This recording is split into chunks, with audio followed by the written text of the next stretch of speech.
Hello दोस्तों, कैसे हैं आप लोग। उम्मीद है आप लोग सभी अच्छे होंगे और अपनी तैयारी को बराबर जारी कर रखे होंगे, कंटिन्यू मेहनत कर रहे होंगे और करते रहोगे।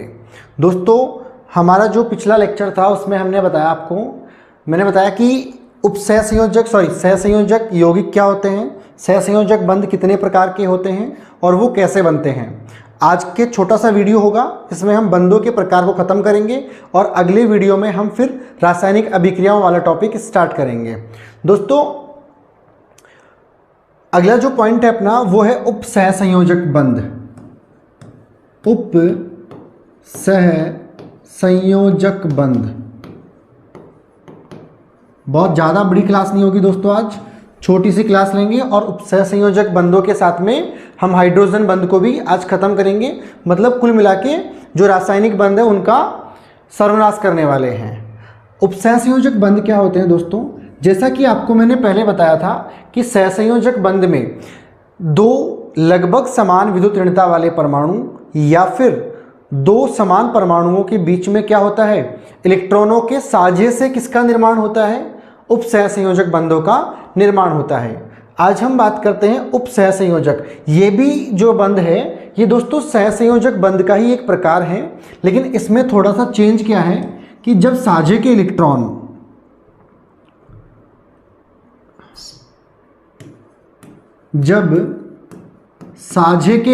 केवल एक ही परमाणु द्वारा दिए जाएं, साझे के इलेक्ट्रॉन एक ही परमाणु द्वारा दिए जाएं तो उसे क्या कहते हैं हम, उप सहसंयोजक बंध। दोस्तों, बहुत ज़्यादा इंपॉर्टेंट नहीं है, इससे कोई वैसे क्वेश्चन भी नहीं बनता है, परंतु हम चूंकि बंधों के प्रकार पढ़ रहे हैं तो हल्का सा इसको भी पढ़ लेंगे। इसका सबसे बेहतरीन एग्जाम्पल है H3O+ का निर्माण। ठीक है, अब H3O+ का निर्माण किस प्रकार से होता है? जब ऑक्सीजन के पास दो हाइड्रोजन परमाणु हो, मतलब जल हो, इसका निर्माण कुछ ऐसे अभिक्रिया ही होती है H2O+H+, तो क्या बन जाएगा H3O+। अब इसका निर्माण कैसे हुआ, थोड़ा सा इसको भी हम समझ लेते हैं। हाइड्रोजन के बाहरी कोश में चूंकि आपने इतना सब कुछ पढ़ लिया है तो मुझे उम्मीद है आपको ये सब कुछ बेसिक पता है कि बाहरी कोश के इलेक्ट्रॉन कैसे निकालते हैं, इलेक्ट्रॉनों की संख्या कोश में कितनी होती है, 2n² फॉर्मूला होता है। और आगे जो हमारी क्लास आएगी दोस्तों उसमें हम ये भी बात करेंगे कि आवर्त सारणी में हम जब तत्वों को पढ़ेंगे तो किसी तत्व की संयोजकता या फिर वैलेंसी कितनी होती है, ये हम सीधा देखते ही आंसर निकालेंगे। चलो आज बात करते हैं इसकी। ऑक्सीजन के बाहरी कोश में कितने होते हैं? ऑक्सीजन का परमाणु क्रमांक होता है 8, तो बाहरी कोश में होते हैं 6 इलेक्ट्रॉन। 6 का मतलब ये हो गया 1 2 3 4 5 और ये 6। अब दोस्तों चूंकि 6 जो है, इस 6 इलेक्ट्रॉनों पे ना तो ये स्थायी है, ना ही ये स्थायी है और ना ही ये स्थायी है। अब होगा क्या इसके पास, ये तो आपस में बंध बना लेंगे इस प्रकार से, ठीक है, लेकिन साथ में कौन आ रहा है, H+। मतलब H+ का मतलब ये हुआ कि हाइड्रोजन के पास, बेचारे के पास एक ही तो इलेक्ट्रॉन होता है और वो एक इलेक्ट्रॉन भी इसने त्याग कर दिया। मुझे क्या पता कि इसने त्याग कर दिया, क्योंकि भाई साहब इसके माथे पर गौर करो, H+ बना हुआ है। प्लस का मतलब क्या होता है, इलेक्ट्रॉन त्याग कर दिया इसने। तो अब ये जो साझे का इलेक्ट्रॉन है, मतलब इसको इससे बॉन्ड तो बनाना है, लेकिन इस बेचारे के पास किसी प्रकार के इलेक्ट्रॉन है ही नहीं इसके पास, तो ये बंध कैसे बनाए? और साझे के लिए कितने इलेक्ट्रॉन चाहिए आपको? कम से कम 2 इलेक्ट्रॉन चाहिए। अब 2 इलेक्ट्रॉन कैसे बनेंगे? ये जो ऑक्सीजन है ये एक इलेक्ट्रॉन तो अपने पास रखेगा और एक इलेक्ट्रॉन इस हाइड्रोजन के पास रखेगा कि भाई ले, तेरे को मैं इलेक्ट्रॉन देता हूं, आज तू मेरे इलेक्ट्रॉनों की सहायता से मुझसे क्या बना ले, बॉन्ड बना ले। ठीक है, जैसे कि मैं आपको छोटा सा एग्जांपल दूं, आप अपनी सहपाठी मित्र के साथ जो महिला मित्र है उसके साथ आप रोज स्कूल से छुट्टी होने पर आइसक्रीम खा के जाते हो। वो अपने पैसे की आइसक्रीम खाती है और आप अपने पैसे की आइसक्रीम खाते हो, लेकिन एक दिन क्या हुआ कि उसने पैसे लाना वो भूल गई, तो आप क्या बोलोगे कि चल कोई बात नहीं, आज तू पैसे नहीं लाई तो मैं तेरे पैसे देता हूँ, मैं तेरे को पैसे देता हूँ, तू खा मेरे साथ आइसक्रीम। ठीक है, जब वो तुम्हारे साथ आइसक्रीम खाएगी तो क्या बनेगी, आप दोनों के बीच में एक बॉन्डिंग बनेगी, और ये जो बॉन्डिंग होगी यही क्या होगी, उप सहसंयोजक बॉन्ड, या फिर इसे हम क्या कहते हैं, कोऑर्डिनेट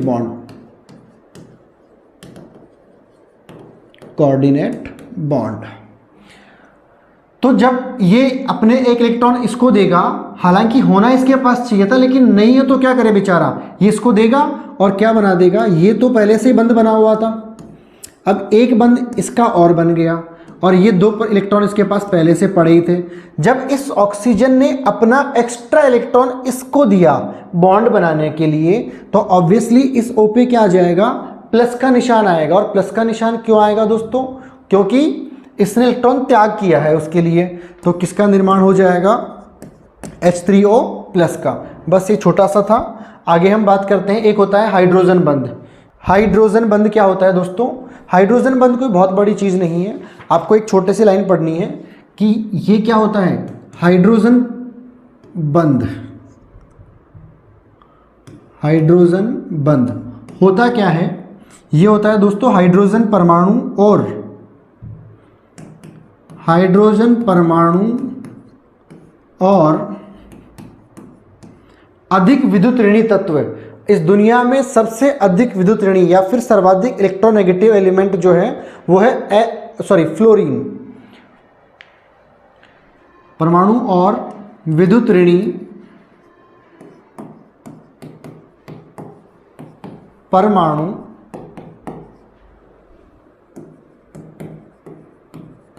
जो पहले से ही हाइड्रोजन से जुड़ा हो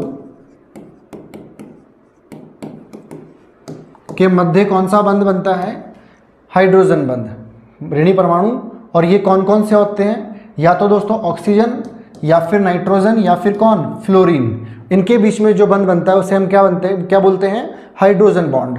एग्जाम्पल की बात करें, HF, इसको बोलते हैं हाइड्रोफ्लोरिक अम्ल।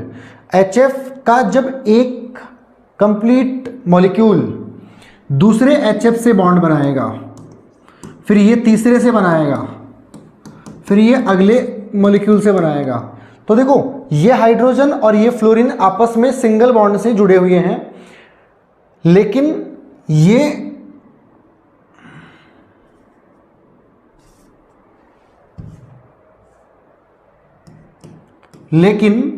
फ्लोरीन और ये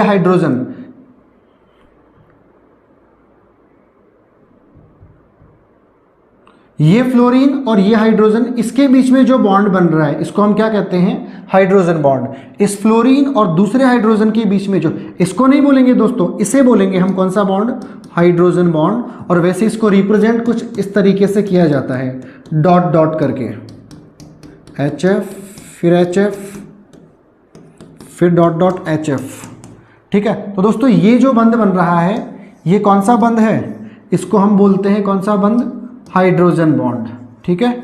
आगे हम बात करते हैं वान डेर वाल बंध की। वान डेर वाल, अक्सर इसको बल बोला करते हैं, इसको आपको ज़्यादा कुछ नहीं पढ़ना। ये वान डेर वाल बल क्या होते हैं दोस्तों, दो ये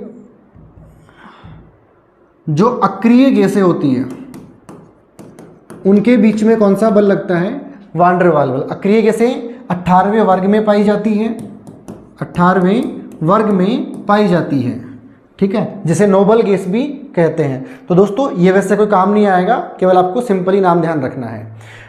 दोस्तों आगे की जो सीरीज़ है, अगला जो वीडियो आएगा उसमें हम रासायनिक अभिक्रियाओं के प्रकार, रासायनिक अभिक्रियाएं क्या होती है, कैसे क्रिया करती है, ये सब कुछ कवर करेंगे, ठीक है दोस्तों। Goodbye, thank you.